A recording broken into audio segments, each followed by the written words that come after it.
It's Michelle Jarvis Monicott of the Dog Psychic. I'm just going to grab my magic wand because I feel like I need something to hold that is not my felt pen. So, if you too need a magic wand, Alicia Rodriguez of Phoenix, Arizona makes these beautiful little handy dandy things. You want some healing, Parker? Something like that? So I'm here today to talk to you about body sharing. I talk about it all the time online on my Facebook pages. In my book, I give you permission to grieve for your dog. And in all that I do, really. So, when you see me looking away or looking up or looking over, I'm pulling in information to keep me on track about what I'm talking about, because there's so much stuff being downloaded at all times through this rickety little being that I need to access information from a different source. And I invite you to do the same thing. So take 3 deep breaths with me today.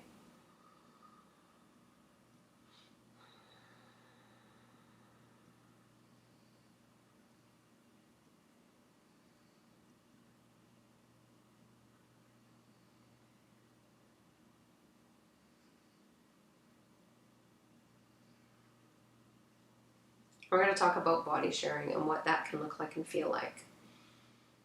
So what body sharing is, what I call it, is when you get that moment that you look over at your cat or your dog or your horse and you see very clearly one of your animals from the other side. So for a moment, you will do this to your eyes. You will think you're a little bit crazy. You will stare at them and lose it. You will have a big fat cry and a freak out. You might go into a post-traumatic stress disorder over however your pet passed. You might do a whole bunch of things to block out the fact that you just saw one of your dogs or cats or horses or birds so clearly in the body of one of your animals that's walking around. It might even happen for you through other dogs. I've had a lot of my dogs, especially Maya, who I wrote the book about. I've had Maya send so many dogs to me over the years when I had my dog training company for 17 years. I literally would look into their eyes and say, well, hello, Maya. And just be so grateful that she'd sent these little beings like to me through her experience, through her chaos, through her traumatic belief systems about life. She would send me these dogs and I would see her in them. So the very first time that I ever saw her in one of our own dogs was about 6 months after she passed, and she very clearly sent us this little, who was sleeping on the chair beside me, who was here and disagreed with our agreement, and went and sat over there in her princess chair. When she came into our lives, it was very, very, very clear that Maya had sent her. Very clear. Not that she was Maya, because that can happen. Yes, dogs come back lifetime after lifetime. That's really clear when it happens. It's a hit. I'll do a video about that one day as well. But here we're focusing on deep breath, body sharing, so you don't think you're crazy when it happens. So I was sitting on a porch outside with my dogs, having a cup of tea probably, and Xiaowei walked up and sat right beside me, and I turned to look at her, and I very, very, very clearly saw Maya in her. Like her whole form, her essence, everything about her was Maya. I saw her clearly.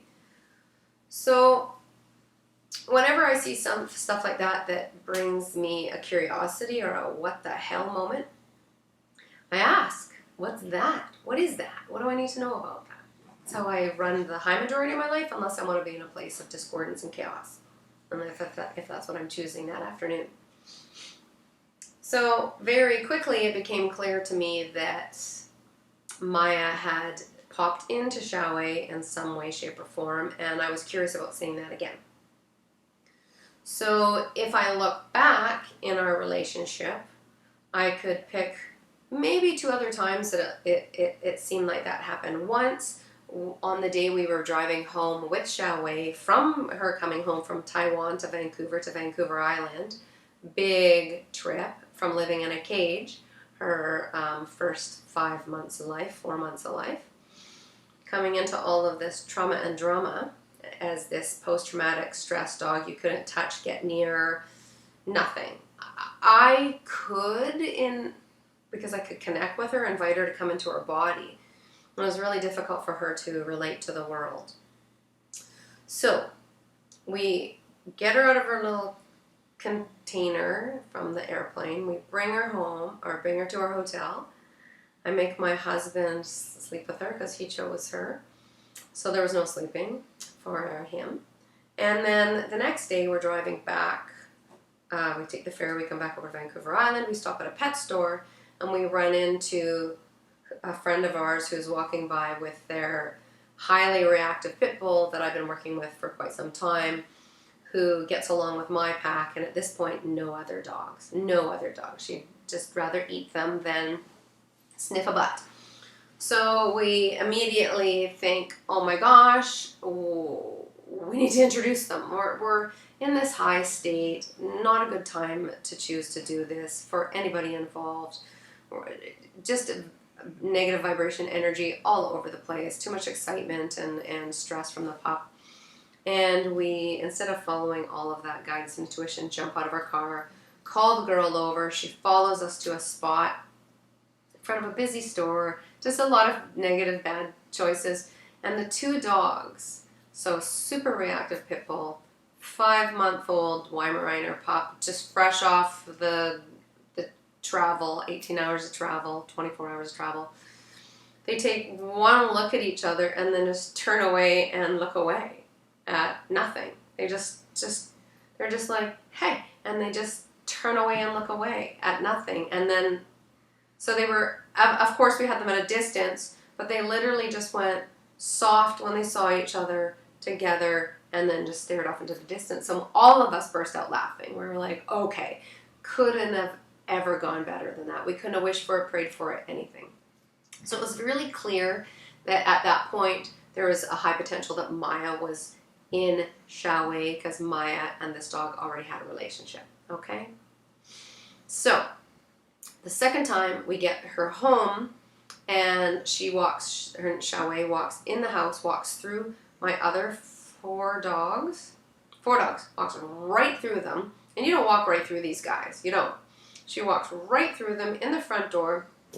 We're completely flabbergasted. She goes through our hallway into the kitchen and out to the back door and looks at us to let her out.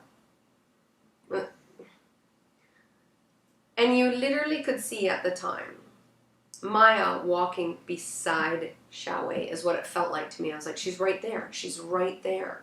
I didn't know at that point that she could be body sharing. She could be in Xiaowei and showing her. But that one day on the porch is when it all came together. That ding, ding, ding. You're okay, bud. You're okay. You're okay. I'm here. Oh my goodness. Here you go. Let me pile up your goodies. Oh boy. You're never too busy to make your dog comfortable. Never too busy. Alright. So, body sharing is real. It can happen. You've probably seen it many times before and just thought you were going crazy. You're not. When you feel one of your animals and another one of your animals, stop, drop, and roll. Sit down. Do some deep breathing. And feel that love. Feel that love that you think and feel that you've been missing all along. Feel it. Enjoy it. Breathe. Very calmly ask them if they have any messages for you. Generally, they just come through to let you feel them again, so you can be in that moment of peace and love and understand in full that they don't go anywhere. They're still around you. They're still with you. And it's the grief we need to replace with curiosity. Grief has a place. It absolutely has a place in healing all kinds of things from your childhood, and even watching some bad stuff on the news in a day. All the stuff that we know about humanity. Every time you get an opportunity to cry, you're healing some of that grief understand that it's a gift from your pet. Yet, if we allow that grief to fully encompass us, every time your dog tries to come in, whether they're trying to come through your cat, your horse, whether they try and come through another animal, or whether they're coming into your vibrational field, every single time you have a complete post-traumatic breakdown and go into that immense pain, they back right out of your vibration. They can't be around you. You have to go back to your contracts and make a contract with them that you will pay attention and change that. Okay, that's a little off topic, but all of these videos are going to streamline together and make sense one day for you in a bigger bucket of life and information. So take a deep breath.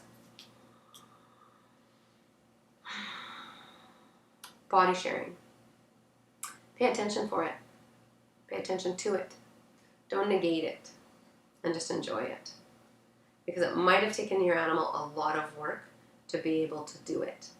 We don't know. It might be easy breezy. It might take a lot of getting through veils and levels in order to be able to shift into form and show you them their little happy selves. All right, so I hope this helps. I hope it gives you a better understanding on body sharing and when you look over and see your pet in another pet. So namaste to all of the animal lovers out there who have questions after questions after questions that I get to make video after video after video to be able to share with you, to be able to have a better understanding of the animals in our lives. So namaste, Michelle Jarvis Wanacott, the dog psychic.